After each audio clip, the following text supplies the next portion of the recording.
Good afternoon, নমস্কার Rashmita. High. High.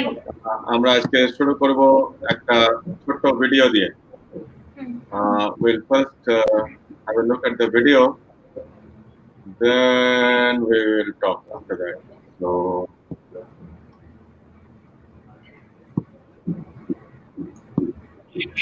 Priyanka, যদি আমার 8 থেকে 9 ঘন্টার মতো সার্ভিস কম্পিউটার রিলেটেড, তো বেশিরভাগ সময় ক্ষেত্রে কি হয় যে আমাদের খুব প্রেশার থাকে, বিশেষ করে চোখের ক্ষেত্রে।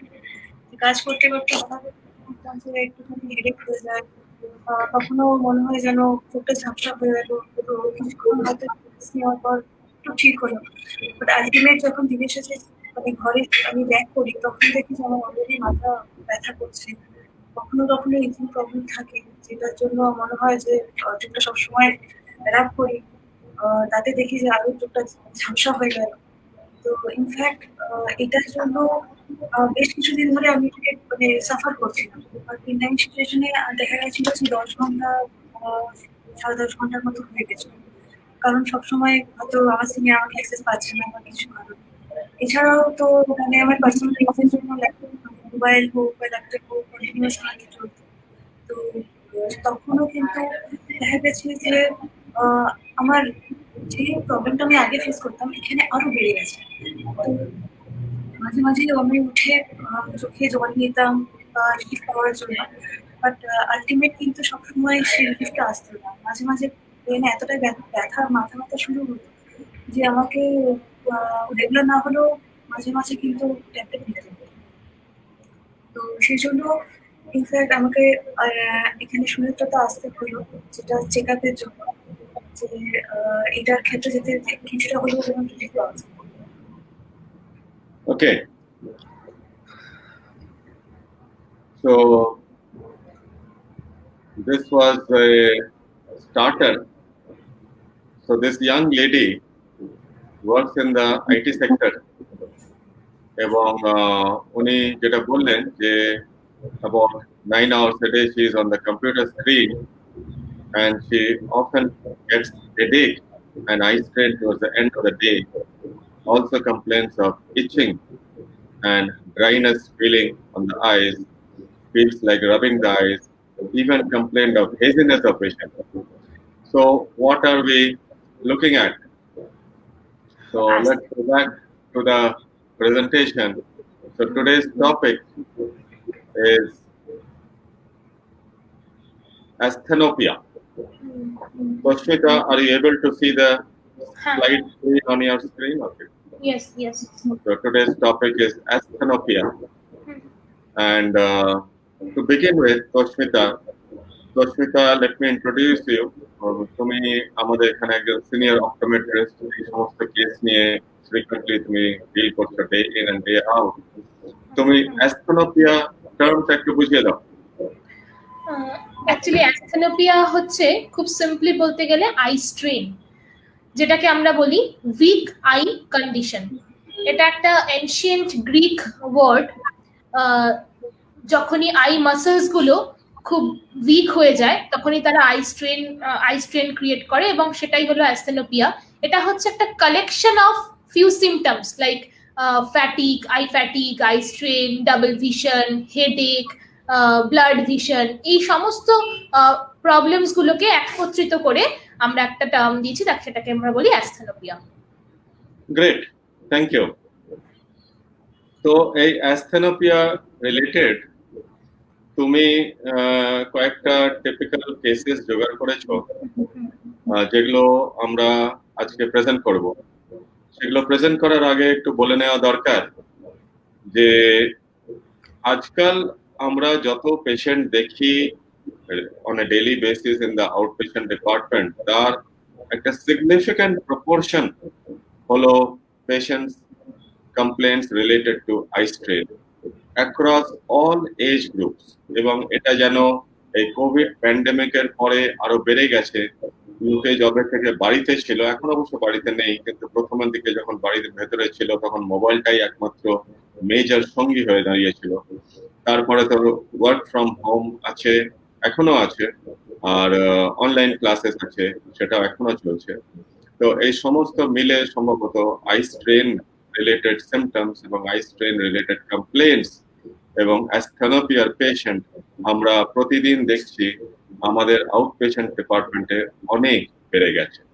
তো সেরকমই অনেক পেশেন্টের মধ্যে থেকে আমরা আজকে দু একটা পেশেন্ট দেখাবো বা প্রেজেন্ট করবো just to highlight the issue. This is a 57-year-old male from Barabazar, Calcutta. Owner main occupation হলো ট্রেডিং বিজনেস এবং উনি মোবাইল ফোনেই সেটা করেন সারাদিন ধরে। দিনে 14 থেকে 16 ঘন্টা ওনাকে মোবাইল স্ক্রিন দেখতে হয়। উনি ট্রেড, শেয়ার মার্কেট ইত্যাদি স্টাডি করেন এবং ওইটাই ওনার business. He came a few weeks back complaining of eye strain, a tired feeling of the eyes, especially towards the end of the day. He also complained of headache over the sides of the head, we call them bitemporal region, associated with significant neck pain, khare betha. And he very clearly mentioned that মাঝে মধ্যে ওনাকে pen কিলারও খেতে হয়েছে, কিন্তু ঘুমিয়ে পড়লে উনি যদি কম্পিউটার বা মোবাইল থেকে রেস্ট নিয়ে অফ নিয়ে ঘুমিয়ে পড়েন, বিশেষ করে রাত্রে তো ঘুমোচ্ছেন, ঘুমের পরে যখন সকালে ঘুম থেকে উঠছেন তখন he is feeling much better. So he also complained of burning sensation on the eyeball surface and a feeling of dryness. এই সমস্ত সিম্পটম নিয়ে উনি আমাদের কাছে প্রেজেন্ট করেছিলেন। তস্মিতা নিজে এই পেশেন্টটা ওয়ার্কআপ করেছিল এবং পরে এনার ট্রিটমেন্টও অ্যাডভাইস করেছিল বা ট্রিটমেন্ট ফ্যাসিলিটেট করেছিল। আমি তস্মিতাকে রিকোয়েস্ট করব যে তোমার এক্সামিনেশন ফাইন্ডিংস গুলো একটু হাইলাইট করো। এখানে আমি ওনাকে ডিফ্র্যাকশন করলাম ফার্স্ট, গ্লাসেস পাওয়ার দিলাম। ওনার খুব মিনিমাম অ্যামাউন্ট অফ একটা মাইনাস পাওয়ার পেয়েছিলাম এবং অ্যাস্টিগম্যাটিজমও ছিল। আর বাইনোকুলারলি ওনার 6/6 N6 ভিশন ছিল।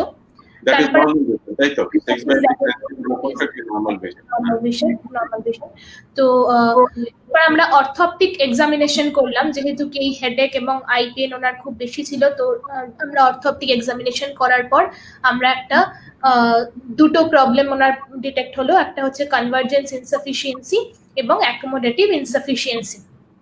তো এই কনভার্জেন্স আর অ্যাকোমোডেটিভ ইনসাফিসিয়েন্সি ট্রিটমেন্ট আমরা তারপরে করেছি। ওটাতে আসছি, তার আগে তস্মিতা আমি ভাবলাম যে এখানে যে একটা ডায়াগ্রাম দেওয়া হয়েছে কনভার্জেন্স ইনসাফিসিয়েন্সি বোঝানোর জন্য।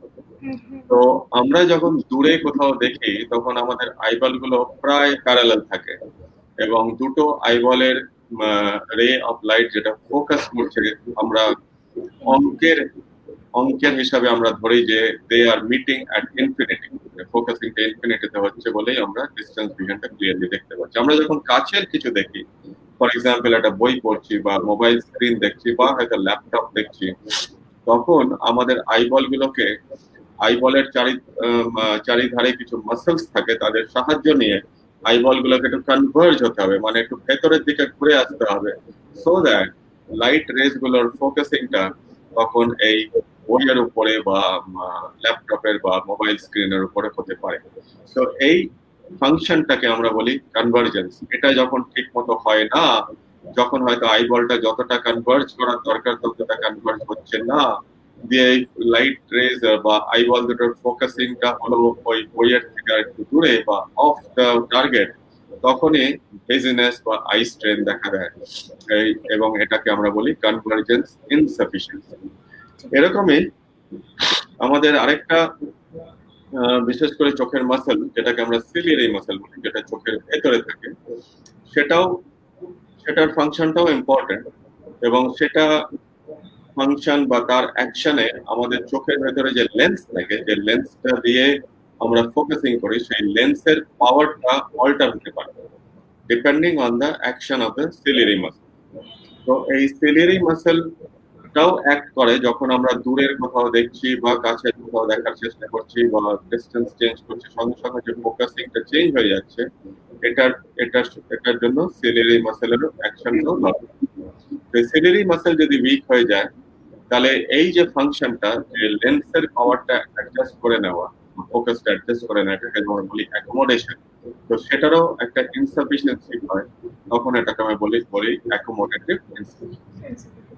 Anything you want to add Tasmita, নাকি ঠিক আছে, একদম ঠিক আছে। এবার তুমি বলো এই পার্টিকুলার ভদ্রলোককে তোমরা কি অ্যাডভাইস করলে এবং কি তার প্রোগ্রেস হলো? তো যেরকম আমরা চশমার পাওয়ার পেলাম, তখন আমরা গ্লাস অ্যাডভাইস করলাম, গ্লাস চশমা পড়তে বললাম, এবং যেটা আমরা প্রত্যেকটা পেশেন্টকে এর আগেও আমরা আমাদের ভিডিওজে আগের যতগুলো সেশন হয়েছে আমরা বারবার বলেছি 20-20-20 রুলস, সেরকম 20-20-20 রুলস আমরা এনাকেও ফলো করতে বললাম। আপনার হয়তো মনে আছে কিছু আর্টিফিশিয়াল টিয়ার ড্রপস দিয়েছিলেন ওনার সারফেসটাকে ময়েস্ট রাখার জন্য, অকুলার সারফেসকে, এবং আমরা ভিশন থেরাপি অ্যাডভাইস করলাম অ্যাটলিস্ট 10 সিটিংস। বাট আমার যতদূর মনে পড়ছে, মানে মনে আছে যে পেশেন্ট খুব ইরেগুলার ছিল, লাইক উনি যখন আর কি আসতেন, ওনার সিমটোম্যাটিক্যালি রিলিফ যখন হয়ে যেত খুব ভালো থাকতেন, আবার ডিসকন্টিনিউ করে দিতেন ভিশন থেরাপি, দেন আবার যখন কোনো অসুবিধা হলো তখনই আবার ফিরে আসতেন। এরকম ভাবে ইরেগুলার করেছেন, বাট যতটুকু করেছেন তাতে উনি ডেফিনেটলি প্রত্যেকবার খুব বেনিফিটেড হয়েছেন, মানে প্রত্যেকবারই ওনার সিমটোম্যাটিক্যালি অনেকটা রিলিফ হয়েছে। So basically, তোমার vision therapy has been successful and effective to reduce the eye strain related symptoms in this gentleman, তাই তো? এক্স্যাক্টলি। উনি রেগুলারলি করেননি সেটা আলাদা কথা, কিন্তু the treatment has been good. এবারে এই প্রসঙ্গে 20-20-20 রুল যেটা লেখা আছে এখানে, তুমিও মেনশন করলে যে আমরা আগে অন্যান্য সেশনসেও এই কথাটা মেনশন করেছি এবং বুঝিয়েছি। ছোট্ট করে একটু বুঝিয়ে দাও না যে জিনিসটাতে কি অ্যাডভাইস করো, ছোট্ট করে। 20-20-20 রুল বলতে এক নাগারে আমরা যখন স্মার্টফোন বা ল্যাপটপ স্ক্রিন ইউজ করছি, অ্যাটলিস্ট কিছুক্ষণ পর পর, ধরে রাখুন 20 মিনিটস পর পর, কিছুটা দূরে, অ্যাটলিস্ট 20 ফিট অ্যাওয়ে অ্যাপ্রক্সিমেটলি, অন্তত 20-25 সেকেন্ডের জন্য আমাদের চোখটাকে রিল্যাক্স করা উচিত বা দূরে তাকানো উচিত। তাহলে আমাদের যে চোখের মাসেলস গুলো এক নাগারে কাজ করছে, এই যে স্ট্রেন হয়, সেটা অনেকটাই রিল্যাক্সড হয় এবং অনেকটাই রিলিফ পাওয়া যায় তার থেকে। আজকাল যেহেতু টি-20 ক্রিকেটের যুগ এবং সেরকম সময়তেই এই কনসেপ্টটা তৈরি হয়েছিল, তো ওটার সঙ্গে in keeping with the trend of the T20 cricket, এটার নাম করা হয়েছিল 20-20-20 রুল, যাতে লোকেদের বুঝতে সুবিধা হয় এবং মনে রাখতে সুবিধা হয়।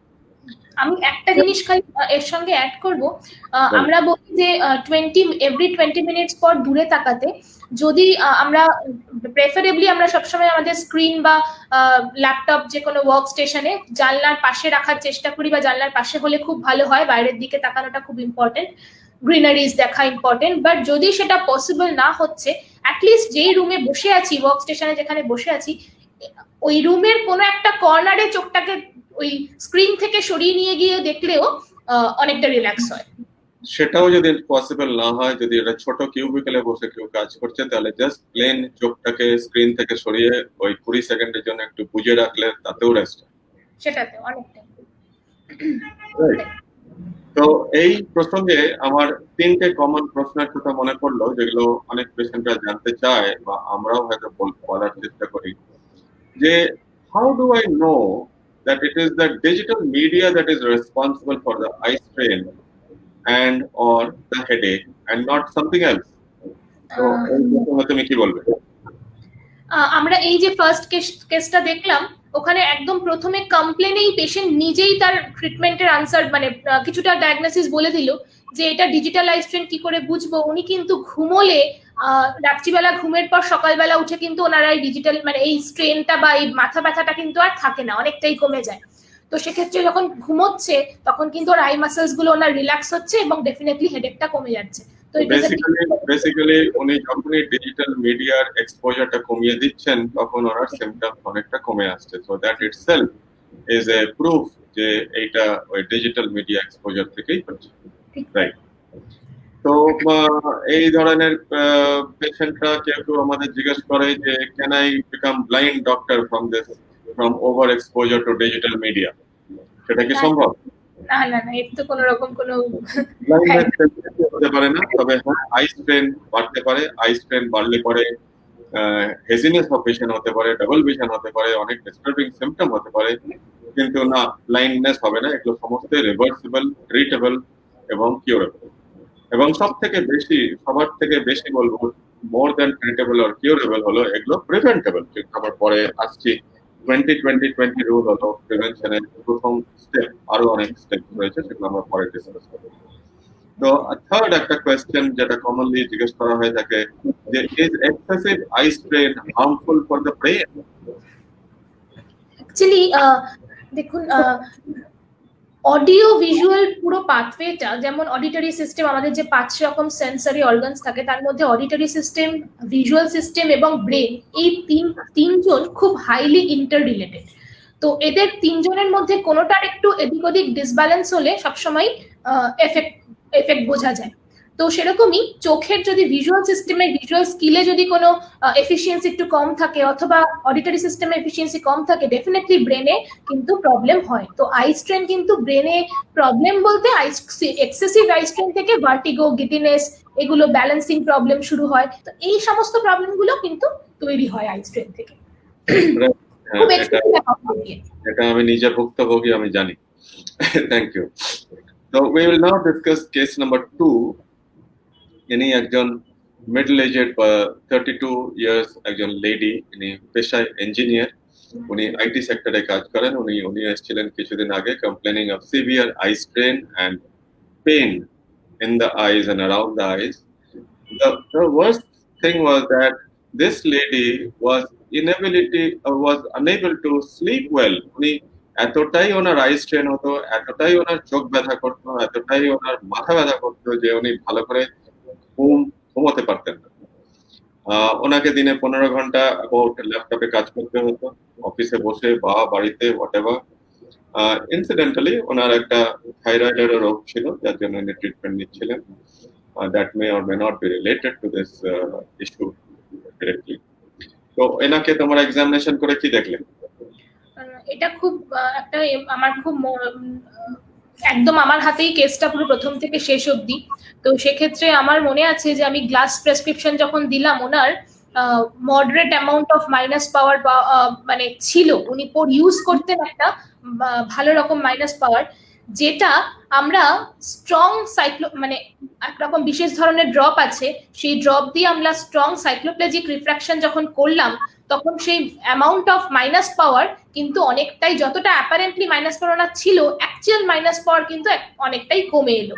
এবং আমরা প্রেসক্রিপশন কিন্তু দিলাম, ওনার যে পাওয়ার পড়তেন, যতটা অ্যামাউন্ট অফ মাইনাস পাওয়ার পড়তেন তার থেকে অনেকটাই কম, যেটাকে আমরা বলি সিউডোমায়োপিয়া। সিউডোমায়োপিয়া বলে, তাই তো? তার মানে ফলসলি মাইনাস পাওয়ারটা অ্যাপারেন্টলি বেশি মনে হচ্ছে, কিন্তু অ্যাকচুয়ালি ততটা বেশি ঠিক। ওটা কিন্তু এক্সেসিভ ডিজিটাল স্ক্রিন ইউজের জন্যই ওনার এতটা ফলস মাইনাস পাওয়ার তৈরি হয়েছিল।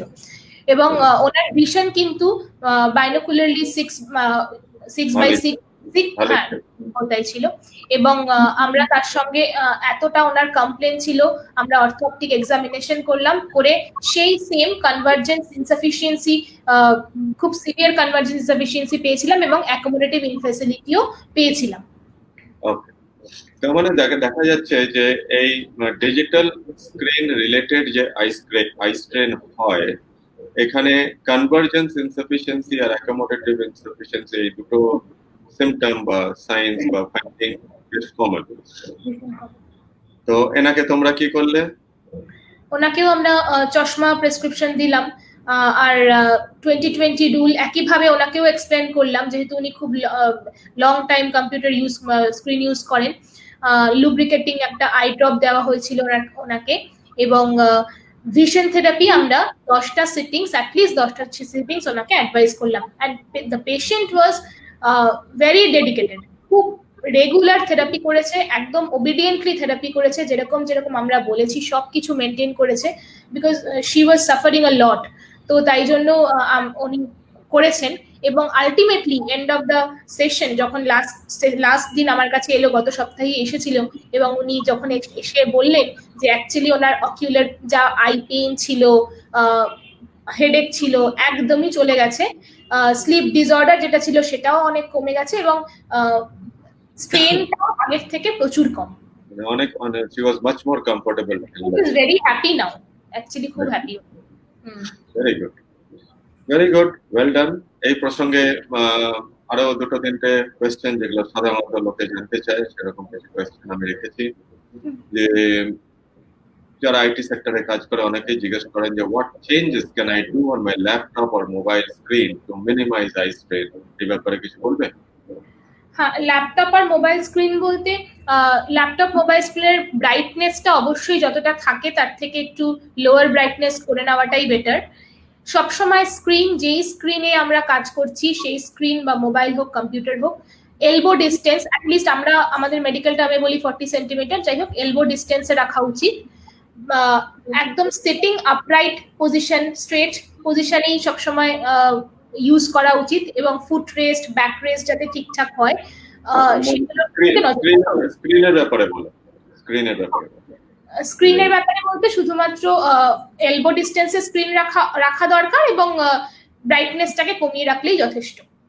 গুড। আরেকটা জিনিস আমি একটু বলি যে ফন্ট সাইজটা একটু বড় করে রাখা এবং লার্জ স্ক্রিন যত হবে তত বেশি সুদিং হবে চোখের জন্য। Thank you. তো সেকেন্ড কোয়েশ্চেন হলো যে এআরসি বা অ্যান্টি রিফ্লেকটিভ কোটিং বা anti glare protective screen cover বা ব্লু লাইট ফিল্টার এসবগুলো কি আই স্ট্রেন কমাতে কোনো সাহায্য করে? হ্যাঁ, ARC coating, anti glare coating, blue light filter সবগুলোই আই স্ট্রেন কমাতে কিছুটা তো সাহায্য করেই। বিশেষত blue light filter, blue light কিন্তু প্রত্যেকটা ডিজিটাল স্ক্রিন থেকেই ব্লু লাইট এমিট হয়। তো সেই ব্লু লাইট আমাদের স্লিপ ডিসঅর্ডার করে, কিছু কোন একটা পার্টিকুলার হরমোনকে, যেটাকে আমরা মেলাটোনিন হরমোন, সেটাকে সাপ্রেস করে স্লিপ ডিসঅর্ডার করে। তাই ব্লু ফিল্টার লেন্স ইউজ করলে সেই জিনিসটা অনেকটাই কমে। তাছাড়া অ্যান্টি রিফ্লেকশন আর অ্যান্টি গ্লেয়ার কোটিং যে আমাদের স্ক্রিন থেকে যতটা এক্সেস গ্লেয়ার বা রিফ্লেকশন ক্রিয়েট হয় সেটা কাট অফ করতে সাহায্য করে, অবশ্যই helpful. Third question, can overexposure to digital screens cause increase of glasses powers? Directly খুব বেশি রিলেশনশিপ হয়তো নেই, কিন্তু হ্যাঁ, এই যে কেসটা আমরা দেখলাম সিউডোমায়োপিয়া কেস, সেটা কিন্তু এক্স্যাক্টলি মানে একদম একটা এই ডিজিটাল স্ক্রিন ইউজার্সেরই একটা এক্সাম্পল। তো সেটা খুব বেশি যদি স্ক্রিন ইউজ হয় তাহলে অবশ্যই কিছুটা ফলস মাইনাস পাওয়ার শো করতে পারে due to excess accommodation. Okay, so basically this is the case what যেটা তুমি বলছো, অ্যাকচুয়ালি হয়তো পাওয়ার ইনক্রিজ হয় না, কিন্তু অ্যাপারেন্টলি যেটাকে আমরা সুডোমায়োপিয়া বলি, এরকম একটা ফলস হাই মাইনাস পাওয়ার হলেও হতে পারে, তাই তো? হ্যাঁ, এবং সেটা কিন্তু আমাদের যারা আমরা এই ট্রিট করি এগুলোকে, তাদের জন্য কিন্তু খুব প্রবলেমেটিক। লাইক আমাদের এই মাইনাস পাওয়ারটাকে কমিয়ে, অ্যাপারেন্ট মাইনাস পাওয়ারটাকে কমিয়ে অ্যাকচুয়াল মাইনাস পাওয়ারে আনতে কিন্তু বেশ খানিকটা সময় লাগে। তার জন্য কিন্তু পেশেন্ট এবং এক্সামিনার দুজনকেই অনেকটা টাইম দিতে হয়, অনেক দিন পরে গিয়ে আলটিমেটলি তার অ্যাকচুয়াল মাইনাস পাওয়ারটা এসে পৌঁছায়। মানে it's time taking, very slow and time taking process. Exactly. Okay, ওর জন্য কোনো ওষুধ হয় না যে ওষুধটা চোখে দিলে সুডোমায়োপিয়া চলে যাবে, এরকম কোনো ওষুধ হয় না? না, লাইফস্টাইল চেঞ্জ আর এইগুলো মেনটেন করা ছাড়া কোনো উপায় নেই। Right. We'll go on to our third and the last case যেটা তুমি জোগাড় করেছো. This is about a young school student, 12 বছর male student. তো ওর বাবা মা ওকে এনেছিল, and the teacher in the school complained that the child squeezes his eyes to read the blackboard or computer screen. The child was unable to copy correctly from the blackboard or computer screen. He used to write a lot of errors, মানে words miss হয়ে যেত, line উল্টো পাল্টা হয়ে যেত, এই ধরনের, and overall or writing ability was very slow. The child himself complained of headaches every day after getting back home from school. Headache was mostly in the front side of the head and the side of the head. And the parents felt that over the lockdown period, ever since this online classes started, or এই সমস্ত symptom গুলো progressively খারাপের দিকে এগিয়ে গেছিল। এই ছেলেটা, এই বাচ্চাটাও তো কিছুদিন আগেই এসেছিল আমাদের কাছে। যেদিন যেদিন ওর অনলাইন ক্লাস থাকে সেদিন সেদিন up to 10 hours a day okay screen, mobile বা ল্যাপটপ দেখতে, which is very high for a small child of 12 years. I pity them. কারণ আমরা তো জানি যে দিনে 2 ঘন্টার বেশি এক্সপোজার হলেই সেটাকে আমরা বলি এক্সেস, আর 10 ঘন্টা for a 12-year-old child is killing, very bad. Anyway, examination করে কি পেলে বলো? এক্সামিনেশন করে খুব একটা মাইল্ড অ্যামাউন্ট অফ অ্যাস্টিগমাটিজম পেয়েছিলাম। ওর দুটো চোখেরই ভিশন ছিল 6/9 and 6। তো আমরা গ্লাস যখন দেখলাম তার সঙ্গে অর্থোপটিক এক্সামিনেশনও করলাম এই প্রবলেমের জন্য। তো ওর পাওয়া গেল সিভিয়ার কনভার্জেন্স ইনসাফিসিয়েন্সি এবং সিভিয়ার অ্যামাউন্ট কনভার্জেন্স ইনসাফিসিয়েন্সি এবং developmental visual information processing problem. তো এটা কিছু টেস্ট করে আমরা বুঝতে পারি যে কোনটা developmental visual information processing problem. তো এই একদম এই ব্যাপারটার জন্যই কিন্তু ও এই ও যে স্লো স্কিল, এই যে স্লোনেস, এই যে লেখার জন্য অসুবিধা হচ্ছে বা ওর কপি করতে প্রবলেম হচ্ছে, এরার্স হচ্ছে খুব বেশি, শুধুমাত্র কিন্তু এই প্রবলেমটা ডিবিআইপির জন্যই হচ্ছে। আচ্ছা, এই সিভিয়ার কনভার্জেন্স ইনসাফিসিয়েন্সি শুনে আমার একটুখানি আশ্চর্যই লাগছে, কারণ আমি অলওয়েজ জানতাম এবং আমরা জানি যে ছোট বাচ্চাদের চোখের মাসেলস গুলো বড়দের তুলনায় অনেক বেশি এলাস্টিসিটি থাকে এবং তারা অনেকটাই কম্পেনসেট করে কাজ করতে পারে। কিন্তু মানে এই বয়সে 12 বছর বয়সে যদি কারোর সিভিয়ার কনভার্জেন্স ইনসাফিসিয়েন্সি থাকে, তার মানে that's a very extreme form of eye strain. আর এই ডিবিআইপির যে টেস্টিং এর কথা বললে, তো সমস্ত আই ক্লিনিকেই বা আই সেন্টারেই কি এই ডিবিআইপি টেস্টিং এর ফ্যাসিলিটি আছে, নাকি তোমরা এখানে শুরু করেছো প্রথম? না, সম্ভবত আমরাই এখানে প্রথম শুরু করেছি। আমাদের এই এটাকে আমরা বলি এখন পারসেপচুয়াল ভিশন থেরাপি। আমরা প্রচুর ছেলে মেয়ে আছে, হয়তো আমাদের ছোটবেলায় এতটা আমাদের মা বাবারা এতটা কনসিয়াস ছিল না এইসব নিয়ে, কিন্তু এখন প্রত্যেকটা জিনিস নিয়ে খুব স্টাডি হচ্ছে এবং অনেক ছেলে মেয়ে আছে যারা কনসেন্ট্রেট করতে পারছে না পড়াশোনার উপর, বা একই লাইনকে বারবার রিপিট করছে, অথবা কোথাও কোথাও মাঝখানে লেটার্স বা ওয়ার্ডস মিস আউট হয়ে যাচ্ছে, ভুল কপি করছে। এইসব আমরা যখন ছোট ছিলাম তখন এইসবের জন্য আমরা শুধু মার খেতাম। হ্যাঁ, খেতাম কেন ঠিক করে পড়ছিস না, কেন পারছিস না, কেন ভুলে যাচ্ছিস, বা কেন ঠিক করে লিখতে পারিস না। কিন্তু এগুলোর পেছনে যে একটা সাইন্টিফিক রিজন আছে, সেটা এখন science has brought it forward, এবং তোমরা এই নিয়ে টেস্টিংও করছো এবং এটার ট্রিটমেন্টও করছো। এতে আমি শিওর প্রচুর ইয়াং ছাত্রছাত্রীদের শুধু যে চোখের আই স্ট্রেনের বেনিফিট হবে তা না, তাদের লার্নিং এবিলিটিস এবং ওভারঅল তাদের যে বিকাশ, তাদের যে মনের বিকাশ বা নলেজ অ্যাকোয়ারিং এর যে ability, everything will change and improve. Very good. আমাদের চোখ, হাত এবং ব্রেন এই তিনটেই একে অপরের সঙ্গে খুব রিলেটেড। তো চোখ যা দেখে, ব্রেন যা সিগন্যাল পায় এবং হাত সেই কাজ করে। তো এই তিনটেকে একই সঙ্গে বেঁধে রাখা বা একই সঙ্গে কাজ করানোর যাওয়াটাকেই হলো এটাই পারসেপচুয়াল ভিশন থেরাপি। আমরা এটাই চেষ্টা করছি যে কিভাবে এটাকে অ্যাক্টিভ করা যায় বা ঠিকঠাক ভাবে এগোনো যায়। Excellent, excellent. এই বাচ্চাটাকে তোমরা কি করলে একটু ছোট করে বলে দাও। তো আমরা ওকে গ্লাস প্রেসক্রিপশন দিলাম, চশমা দেওয়ার পর আমরা 20-20-20 রুলসটা একইভাবে এক্সপ্লেন করলাম। লুব্রিকেটিং আই ড্রপও ওকে দেওয়া হলো এবং যেটা করা হলো 10 সিটিংস অফ ভিশন থেরাপি দেওয়া হলো to treat the convergence insufficiency problem. এবং এই যে reduction of developmental vision visual information processing, এইটাকে ট্রিট করার জন্য পারসেপচুয়াল ভিশন থেরাপি 10 সিটিংস দেওয়া হলো। তো এবং যেটা most important part of the therapy, counselling of parents. মা বাবাকে কাউন্সেলিং করাটা খুব বেশি ইম্পর্টেন্ট দ্যান বাচ্চা হয়তো বুঝতে পারছে কি পারছে না, মা বাবাকে বোঝাটা খুব বেশি দরকার যে ও কিন্তু এগুলো সবসময় ইচ্ছাকৃত ভুল করছে না, হয়তো ওর কোথাও একটা প্রবলেম হচ্ছে, কোনোভাবে অসুবিধা হচ্ছে বলেই করছে। তো এই কাউন্সেলিং অফ প্যারেন্টস হচ্ছে খুব বেশি ইম্পর্টেন্ট।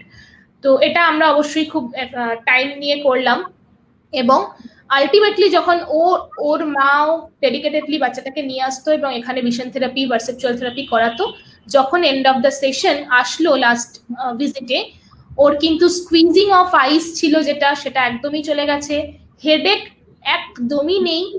যেটা হয়েছে, ওর স্পিড অফ রাইটিং যেটা স্লো ছিল সেটা অনেকটাই ইমপ্রুভ করেছে, এবং ওর ভুলের সংখ্যা, ভুল করার প্রবণতাটাও কিন্তু অনেকটা কমেছে।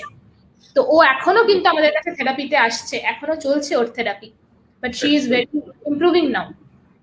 Very good, excellent, very good work Tasmita, তোমরা খুব ভালো কাজ করছো, এক্সেলেন্ট। তো এই প্রসঙ্গে দু একটা কমনলি আস্কড কোয়েশ্চেনস আমার মাথায় এসছে, যে একটা তো খুবই সিম্পল, প্রথমটা যে does uncorrected visual acuity increase the severity of eye strain? হ্যাঁ, অবশ্যই। যদি কিছুটা অ্যামাউন্ট অফ রিফ্র্যাক্টিভ এরর থেকে থাকে এবং সেটা যদি কারেক্ট করা না হয়, তাহলে কিন্তু যে পেশেন্ট তার কিন্তু চোখে স্ট্রেন দিয়ে স্কুইজ করে মাসলস গুলোর উপর স্ট্রেন করে ফোকাস করতে হচ্ছে যে কোনো অবজেক্ট বা লেখাকে, তো সেই ম্যাটেরিয়াল গুলোকে পড়ার জন্য চোখে স্ট্রেন অবশ্যই হয় যদি আনকারেক্টেড রিফ্র্যাক্টিভ এরর থাকে। তো এই প্রসঙ্গে আরেকটা অ্যাড করি আমি, যে এই আই স্ট্রেন রিলেটেড কমনেস্ট যে রিফ্র্যাক্টিভ এরর আমরা দেখি ছোট বাচ্চাদের, সেটা হলো সিলিন্ডার পাওয়ার বা অ্যাস্টিগম্যাটিজম, এবং সেটা যতই কম পাওয়ার হোক না কেন, মানে 0.5 হলে পরেও that is significant enough to cause eye strain, এবং চশমা পড়াটা ডেফিনেটলি বেনিফিশিয়াল, অ্যাট লিস্ট পড়াশোনা করার সময় এবং কম্পিউটারে কাজ করার সময়, just to reduce the eye strain.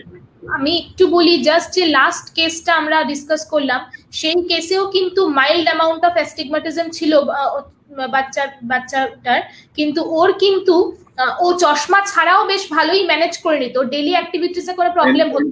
In fact, that is the next question, Toshmita. Can there be a refractive error even if a child can see well? Exactly তাই। কিন্তু এটাই যে চশমা ছাড়াও যদি বা ভালো দেখতে পায়, the quality of vision is much more important. কতটা শার্প দেখছে, কতটা তার ডেপথ পারসেপশন কতটা আছে, ক্ল্যারিটি অফ ভিশন কতটা আছে, এগুলো কিন্তু ম্যাটার করে। তো অবশ্যই রিফ্র্যাক্টিভ এরর কিন্তু শুধুমাত্র 6/6 N6 হলেই যে ভালো দেখছি তা কিন্তু নয়, কোয়ালিটি অফ ভিশন ম্যাটার্স। তাই নয়, মানে 6/6 N6 হয়তো নরমাল, আমরা মাপে দেখছি নরমাল ভিশন, কিন্তু ওই বললাম কিছুক্ষণ আগে মেনশন করলাম যে বাচ্চাদের চোখের মাসলস গুলো এত বেশি অ্যাডাপ্টেবিলিটি থাকে যে একটু বেশি কাজ করে তারা কম্পেনসেট করে নিতে পারে। সুতরাং অনেক সময় বাবা মারা বলে ও তো চশমা ছাড়াও সব দেখতে পায়, তো চশমা ছাড়া দেখতে পায় মানেই যে রিফ্র্যাক্টিভ এরর নেই, দ্যাট ইজ নট ট্রু।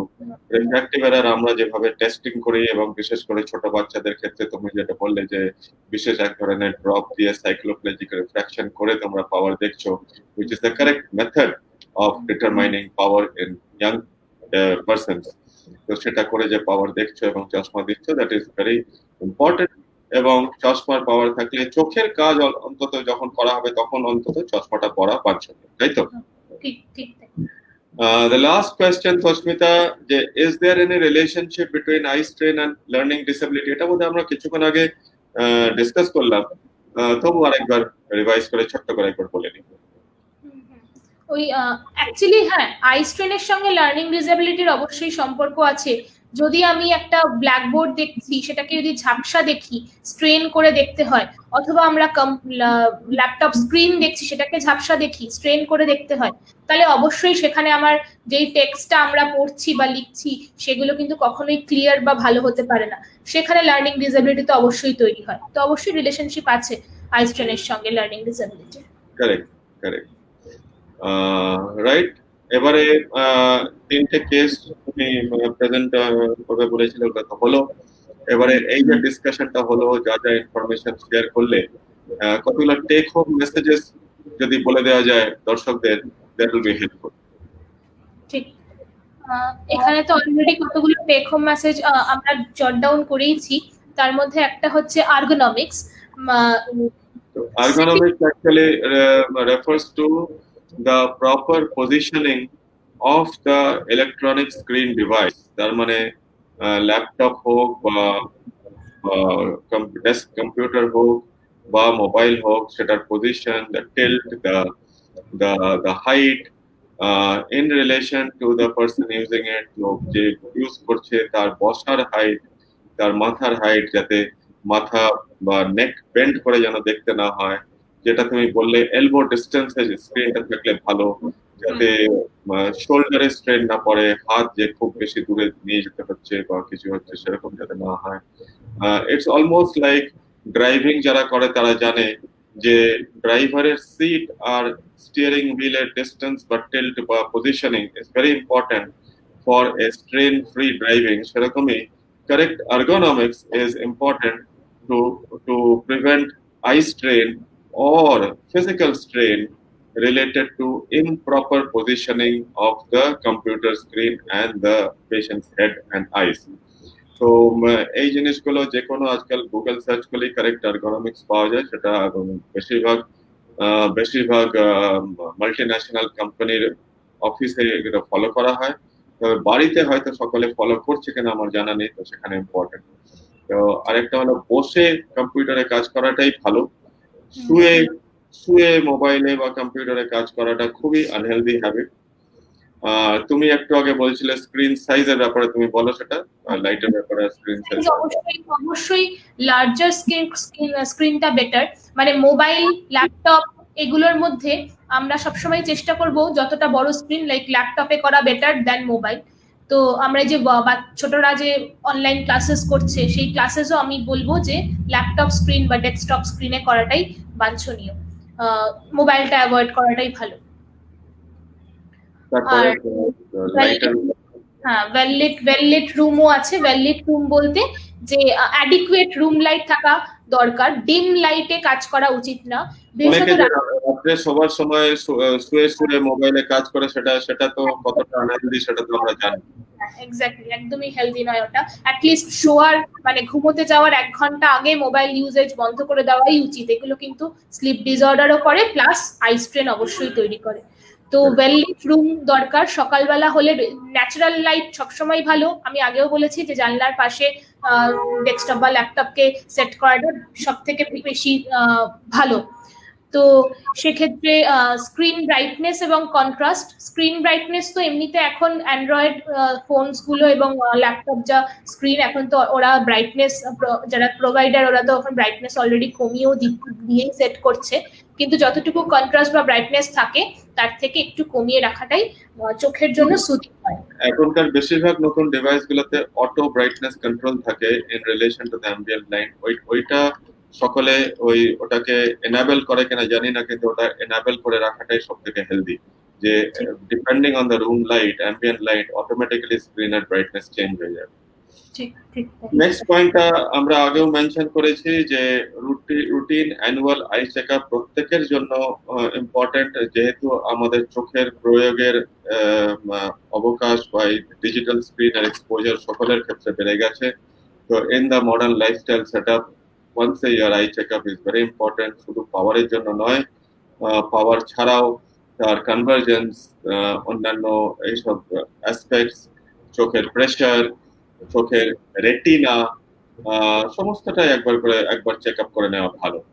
আর প্রত্যেকটি বাবা মায়ের জানা উচিত, বা যারা জানেন না তারা যেন অন্যদের মানে যারা জানছেন এখন তারা যেন অন্যদের এটা মেসেজটা ছড়িয়ে দেন যে প্রত্যেকটি বাচ্চার স্কুলে ঢোকার আগে এই 4 থেকে 5 বছরের মধ্যে একটা রুটিন আই চেক আপ অবশ্যই করা উচিত, not only to detect refractive error but also to detect something called amblyopia, যেটা আজকের এখানে আলোচ্য বিষয় নয়, কিন্তু যেহেতু কথাটা উঠলো আমি ভাবলাম মেনশন করে দিই। অ্যাম্বলায়োপিয়া অর লেজি আই, এটা ওই বয়সে ডিটেক্ট হলে তবেই তার ট্রিটমেন্ট করে কারেকশন হওয়া সম্ভব, যেটা পরে বড় হয়ে গেলে তখন ট্রিটমেন্টের অসুবিধা হয় বা সাকসেসফুল নাও হতে পারে। তো অ্যাপ্রোপ্রিয়েটলি কারেক্টেড রিফ্র্যাক্টিভ এরর তো অটোমেটিক্যালি এটা হচ্ছেই। 20-20-20 রুলটা তো তুমি বুঝিয়ে দিয়েছো। এই প্রসঙ্গে আমি একটুখানি বলি এবারে যে সুনেত্র ফ্যামিলি আই কেয়ার সেন্টার আমাদের সেন্টারের নাম, এবং এই নামেই অ্যান্ড্রয়েডের গুগল প্লে স্টোরে এবং অ্যাপেলের অ্যাপ স্টোরে দুটোতেই আমাদের একটা মোবাইল অ্যাপ আছে which is ফ্রি ডাউনলোড।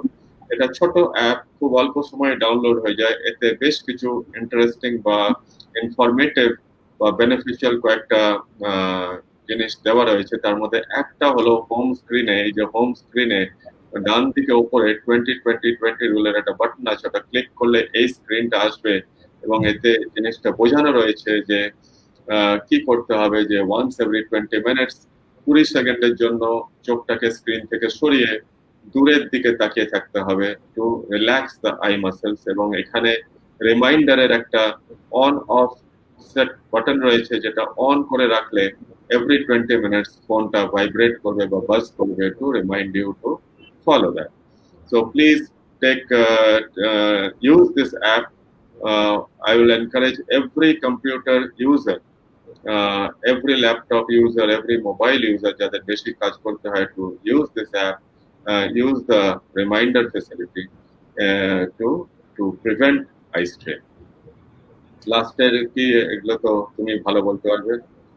তো এটা তো খুব জেনারেল একটা ইনফরমেশন যে অ্যাডিকুয়েট স্লিপ তো অবশ্যই দরকার, 7 to 8 hour sleep a day সবসময় দরকার, এবং হেলদি ডায়েট এবং water intake, adequate water intake at least 3 litres দিনে, এবং হেলদি ডায়েট সবসময় ফলো করা, মেনটেন করা উচিত. অ্যাডিকুয়েট স্লিপের ব্যাপারে তুমি যে দু একটা পয়েন্ট একটু আগে বললে আমি আবার রিমাইন্ড করে দিই যে ঘুমোতে যাওয়ার 1 ঘন্টা আগে মোবাইল ইউজেজ বন্ধ করে রাখলে ঘুমটা ভালো হবে, আর ঘুমোতে যাওয়ার সময় মোবাইলটা হাতের রিচের মধ্যে না রাখাই ভালো, একটু দূরে কোথাও চার্জিং বা দূরে কোথাও রেখে দেওয়া ভালো, যাতে ঘুমের মধ্যে বা যখন ঘুম কোনো সময় ভাঙছে তাহলে তখন যেন হাত যেন মোবাইলে না যায়, ঘুমটা যাতে ভালো. Yes, healthy diet is very important. Our healthy diet এর মধ্যে protein rich, vitamin rich diet is always recommended. Less of sugars is always recommended. Water intake important. So with these take home messages, আর যদি তোমার কিছু বলার আছে কি, আর কিছু বলার আছে? না আর কিছু যদি বলার না থাকে তাহলে I think we have come to the end of today's session, and thank you very much. এই আই স্ট্রেন বা ডিজিটাল আই স্ট্রেন এটা আমাদের নতুন বা মডার্ন লাইফস্টাইলের একটা নতুন রোগের মতো একটা এন্টিটি, যেটা খুব র্যাপিডলি স্প্রেড হচ্ছে বলে আমাদের ধারণা. কিন্তু the two things which are important to understand, যে এর জন্য চোখ অন্ধ হবে না, অসুবিধা হবে কিন্তু কেউ অন্ধ হবে না. আর তার থেকেও বড় যে পয়েন্ট আমি বলবো যে the entire thing of this eye strain is preventable.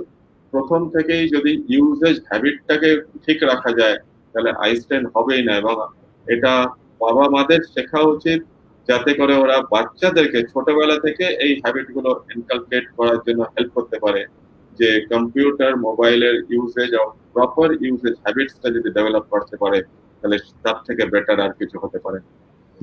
So with these I think